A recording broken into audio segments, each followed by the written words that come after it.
इस वीडियो में हम जानेंगे कि केवीए और केडब्ल्यू में क्या डिफरेंस होता है। केवीए हमेशा जो रेटिंग है वो यूज करी जाती है सप्लाइड साइड के डिवाइसेस को रेट करने के लिए, जैसे कि जनरेटर हो गया, ट्रांसफार्मर हो गया, इन्वर्टर हो गया। केडब्ल्यू जो है वो रेटिंग यूज में ली जाती है लोड साइड के डिवाइसेस को रेट करने के लिए। Motor, pump, heater, washing machine, जो भी हमारे घर में जो डिवाइसेस लगे होते हैं, जो फैक्ट्रीज में लगे होते हैं, उनको हम जनरली केडब्ल्यू से ही रेट करते हैं।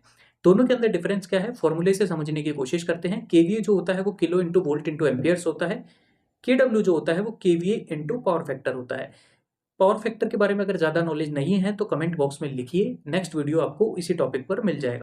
अगर हम एक मोटर यूज़ कर रहे हैं जिसकी रेटिंग है 80 किलोवाट और उसका पावर फैक्टर 0.8 है, तो आपको कितनी पावर एक्चुअल में चाहिए होगी उस मोटर को सक्सेसफुली रन करने के लिए, ये हम निकालने की कोशिश करते हैं। मतलब कितने केवीए पावर आपको नीड होगी।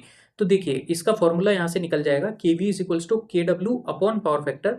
तो यहाँ पर जब हम 80 अपॉन 0.8 करेंगे तो हमको 100 केवीए निकल करके आ जाएगा। इसका मतलब है कि 100 केवीए का ट्रांसफॉर्मर हमको यूज करना पड़ेगा इस मोटर को सप्लाई देने के लिए। अगर हम यहाँ पर इस ट्रांसफॉर्मर को केवीए में ना रेट करते हुए केडब्ल्यू में ही रेट कर लेते, तो हम यहाँ पर इसको 80 किलोवाट में ही रेट करते।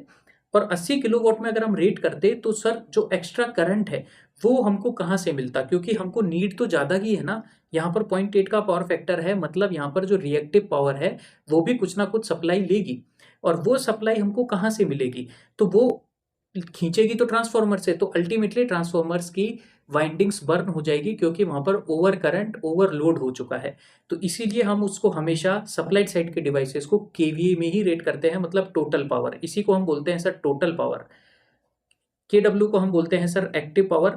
और एक रिएक्टिव पावर होता है, उसको हम केवीएआर से डिनोट करते हैं और उसको हम रिएक्टिव पावर बोलते हैं। ज़्यादा अगर आपको पावर फैक्टर के बारे में जानना है तो आप नीचे कमेंट बॉक्स में लिखिए, या किसी और टॉपिक के बारे में जानना है तो उसको भी कमेंट बॉक्स में लिखिए। मुझे उम्मीद है कि आपको इस टॉपिक के बारे में अच्छे से क्लैरिटी हो गई होगी कि हम ऐसा अलग अलग रेटिंग क्यों यूज़ करते हैं। फिर भी कोई कन्फ्यूजन है तो आप कमेंट बॉक्स में पूछ सकते हैं।